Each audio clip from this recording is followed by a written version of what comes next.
We continue tonight's class delving into this concept of giving God darkness. Why is it giving us so much joy? Why we are giving God darkness? How this is actually the point of creation and we are able to attain it. Unbelievable things that are sharing with us. Hope you enjoy. Please subscribe if you haven't yet and drop a like. Every time I hold back, every time I do good, my animal soul's involved. Every time I use this world and serve him with it, my animal soul's involved. Meaning my godly soul can never directly interface with my body. My godly soul is way too intense, as we've been explaining what my godly soul is, what your godly soul is. Literally a piece of God. So for that piece of God to talk to my body, the intermediary, the shadchan between the two is my animal. Every time my godly soul is talking to my body, it's using the animal as the intermediary, because the animal is a spiritual entity, but an animal, so very much relates to the body, but a spiritual entity, so my godly soul can use it. So that means every time I pray, my animal soul's involved, like it or not. Kidnap. Every time I give charity, my animal soul's involved. Every time I hold back from wrong, animal soul's involved. Every time I do right, my animal soul's involved. So bit by bit, as the Alter Rebbe's metaphor at the end of this whole work, I'm jarring away the impurity. The impurities in my animal soul, the impurities in my body, the vehicle by which my godly soul is impacting this world. And that's the greatest gift I can give to God. So when I think about that, it gives such purpose to what I'm doing. It gives such reason for what I'm going through. I'm really doing something. I'm really accomplishing. And that's why we're that important. Chava's on now, so I hopefully with her permission, I'm not going to say her whole story, but last night she shared how she was supposed to fly on Friday from where she was to somewhere else, and God didn't let. The flight was canceled. And when she came home and where she was, she realized why she really needed to be there for 2 more days. Simple story. It's happened to me. It's happened, I'm sure, to you.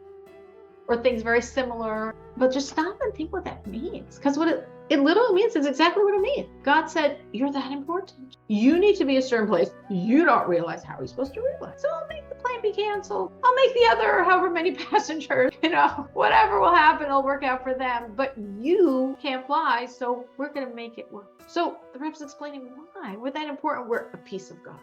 We're that important. We're his child. And we're that important because we are giving him what he needs from this world. We are fulfilling the purpose of creation. Every step we take, every time we do the right, and every time we don't do the wrong, we're taking our animal and giving it to God. We're taking our body and giving it to God. We're taking whatever object of the world we're dealing with and giving it to God. And God doesn't have these things. And we're giving them to him. And that's the ultimate descent for the purpose of ascent. Not just of me, of the entire creation, of God. Meaning, God created this world by many, many, many steps. Many steps. In Tanya, we speak of the 4 broad steps of the 4 spiritual worlds that preceded this physical world. And those 4 spiritual worlds were the end of many, many, many, many, many. And if you think about it, and this is something we're going to discuss more in about 5 chapters, every one of those steps was like a minimization on God. If you will, a loss. He got smaller, he got smaller, he got smaller. Descent, descent, descent, descent, descent, descent, descent, descent. Myriads of layers.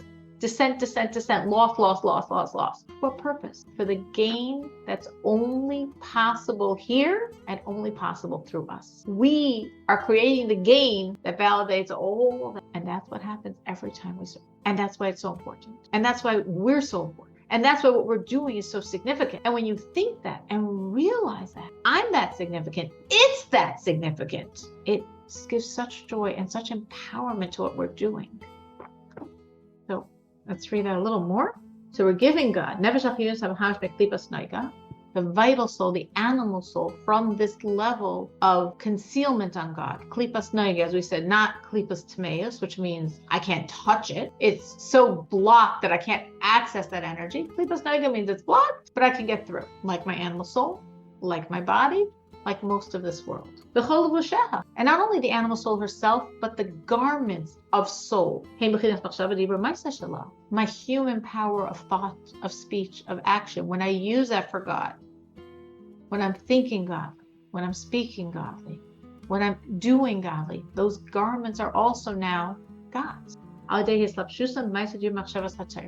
those human powers being garbed in godly powers. When my thoughts are thoughts of Torah, of serving God, of helping another person, my godly power of thought envelops my human power of thought and makes it a vehicle for God. And so too with my speech, and so too with my feelings, and so too with my actions, and every way I express myself. Look, Moshe Kassel, the common, as explained later in chapter 36, this whole concept, how we are in this world to give God what he doesn't have, so to speak, to give God evil. And we're going to discuss that at length. That's the point of all creation. That's what we're here for. That's the road to Mashiach. That's the whole idea of the purpose of this world. Creating what God doesn't have. Taking evil and giving it to him. But in Cain, and if so, so this is what I should do. And this is going to be my strivings over my entire existence. As long as I still have life in me. If I think this, if I absorb this, if I get what the Rebbe is saying here, the Rebbe is saying, this is why you're in this world. You know now the secret, everybody goes crazy, existential craziness. Why am I here? What am I here for? What am I supposed to be doing? The Rebbe says, I'm telling you. I just told it to you. You now know all the secrets. That's empowering. That gives purpose to every little detail. Because it's not only the huge strokes that transform creation, that bring the redemption. It's every little time I make a blessing. Every time I choose to get dressed properly, as God would want. Every time I extend myself for another person more than my nature. Every little detail is fulfilling the reason for my existence, is in a sense fulfilling the reason for creation's existence. Look, Moshe Kassel, as is written, Elecha havaya nafshi esa.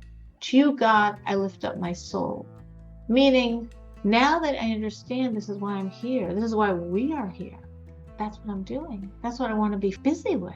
That's what I want to spend my life, giving you back my soul. You gave it to me, giving it back to you with all the dividends, with all the profits, with all the gain of all this evil that you didn't have before. But now you have, courtesy of my work. Dahainu means to say, l'kasher, to bind, to connect. Machshavti v'diburi, my thoughts, my speech, b'machshavta v'diburi yisbarech, with his thoughts, with his speech. And again, the Rebbe is saying, this might sound like, wow, something mystical and difficult, and where am I going to find it? This is halacha, Jewish law. When you learn Jewish law, your mind and God's mind are one. When you speak words of Torah, your speech and God's speech are one. It's not like over some mountain, some quest. You have no clue where it is, but you would love to find it. It's right there for you. It's Torah mitzvahs. It's right here for you. And nowadays, all the secrets are right on your phone, right on your computer. This is the body of laws. It's laid out before us. My actions and the actions of the commandment. That's why the Torah is called that which restores the soul. The Torah restores the soul because through Torah, my soul goes back home. My soul goes back to God. If you remember, as we said earlier, back to the house of her father in her youth, back to higher than my soul came from, the source of all worlds. That's what happens through Torah. Hirush means to say, l'mekor v'sharsha, to her source, to her roots, the root Torah. That's where my soul ascends to. And on this it says, the commandments of God are straight. They bring joy to the soul. When I think about what I'm doing, when I think about what the commandments accomplish, when I think about how my soul is doing a command and what's happening in this world because of it, that brings great joy. And that's why the commandments bring. And that is the end of chapter 31. That took us quite a number of classes. So now that we have completed it, just to reflect a little on this before we just move on, what did this mean to you? What did you gain from this? How did you translate this into your own life? This idea the Rebbe is saying here, how now you know your purpose. So now you can be full of joy. Now you can be focused. Now you could go for it. because you know why you're here and you know why it's so important what you're accomplishing. So I have a question actually. How do I know that I'm really doing enough? That I'm really accomplishing why I'm here? I mean, I know I'm doing mitzvot and I do tzedakah, but am I really doing enough? How do I know? Well, I mean, to be honest, the Rebbe would say you're probably not. So try to that's very, very, very hard. So I think whatever we're doing, the Rebbe somehow always thinks we could and should and need to do more. That's definitely the message I feel. I was telling someone today, I was learning with her the talk from 1991, the most recent talk we have of the Rebbe, from this week. And of course, the most important thing is the bottom line. And I said, every week the Rebbe spoke. And every week there were new bottom line instructions, like week after week after week after week after week after week. The Rebbe never gave a break. The Rebbe ever said, "Oh, you guys are doing so well. Just maintenance. Just continue doing what you're doing, and that's awesome." We never heard that. It was always, and the lesson from this is add in this, and do more of this. So I think that was definitely what I mean. I'm open to being wrong, and anybody can feel free to disagree with me on this point. But that's definitely what I feel, is that you're probably doing amazing. What you're doing gives God so much pleasure, and you accomplish so much. And yeah, you should always feel you need to do more. Okay, gotcha. Thank you. Anyone else? Any other thoughts on what we're saying here? Hi, it's Dottie. Hi. It's their gifts. Thank you, as always. Anyone else? Anyone else on how they related to this chapter and these ideas, especially what we're speaking about today? I just want to add that I guess if we all did everything that we're supposed to do in this lifetime, then Mashiach would be here, would be Midgale, I guess. I don't even think we have to do everything. The Rebbe says that when there'll be the complete revelation of Mashiach, Hashem and King Mashiach will go to every single Jew that we didn't do as much as we could have. So even though in that source it's saying Hashem, there's two different times when the Rebbe said this. One's saying Hashem and one's saying King Mashiach. So even though Hashem knows we could have done more, Hashem's not going to look at us and say, "What took you so long? Well, what? I had to wait so long for you to get your act together." No, Hashem's going to say thank you. It's a great lesson of how we should look at other people. Hashem's going to say thank you. Hashem knows we could have done more. Hashem will say thank you for what you did. So when we are looking at ourselves, and if we think, "Oh wow, perfection, if I was perfect, and if everybody I knew was perfect, and if a lot of people I didn't know were perfect," that will bring the revelation of Mashiach. No, we don't need to be perfect, because that seems so intently impossible that we just would feel like, oh my God, we just need to keep pushing. Just add more, do more than you're doing. And the next day do more, and the next day do more. Just keep doing more and trust that it's going to be enough. That more is going to be enough. Because if I was perfect, and if you were perfect, and if we were all perfect, you're right. But that might seem like, but I'll never be perfect, so I might as well just stop now. But more, I could do more. I could do more, and you could do more, and we could all do more, and then maybe we can do a little more. But the way the Rebbe looks at it, we've done a lot. We shouldn't need to do too much more to make it happen. We've done a lot. We've, as a people, suffered a lot, and we've given God a lot. So it shouldn't take too much for it to happen when we've already done so much for God. Anyone else? Any other thoughts on this chapter? And the Rebbe is saying, this is your purpose. This is why you're in this world. This is actually the point of creation. Give God your soul and feel the joy in doing that. And give God your body. Give God your animal and feel the enormous joy in giving God something he doesn't have till you give it to him.